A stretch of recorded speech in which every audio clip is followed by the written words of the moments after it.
ابراہیم علیہ السلام نے جب اپنے بیٹے کو ذبح کرنے کے لیے لٹا دیا تو قربان جائیے کیا جذبہ ہے ابراہیم علیہ السلام کا اور کیا جذبہ ہے حضرت اسماعیل علیہ السلام کا۔ ابراہیم کا جذبہ ذبح کرنے کا ہے اور اسماعیل کا جذبہ ذبح ہونے کا ہے۔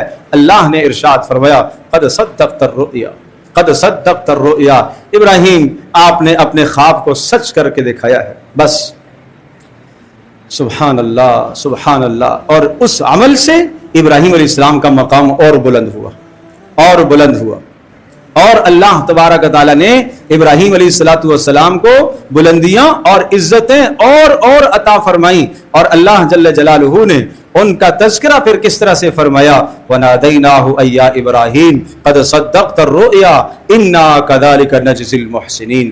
یہ ہم بدلہ دیا کرتے ہیں جو مخلص ہوتا ہے اپنی عبادت کے اندر، جو اس طرح سے بندگی کرتا ہے کہ میرا اللہ مجھے دیکھ رہا ہے۔ اور إِنَّ هَذَا لَهُوَ الْبَلَاءُ الْمُبِينُ، اور یہ بہت بڑی آزمائش تھی ابراہیم علیہ السلام پر، اس آزمائش میں وہ کامیاب ہوئے۔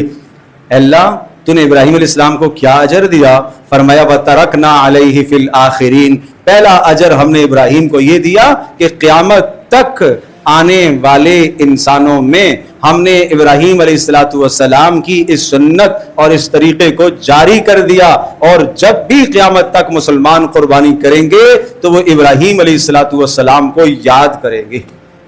نمبر 2 فرمایا سلام علی ابراہیم، اس قربانی کے بدلے میں ابراہیم علیہ السلام پر اللہ کی جانب سے سلامتیاں ہی سلامتیاں برس رہی ہیں اور سلامتیوں کے فیصلے ان کے لیے ہو رہے ہیں۔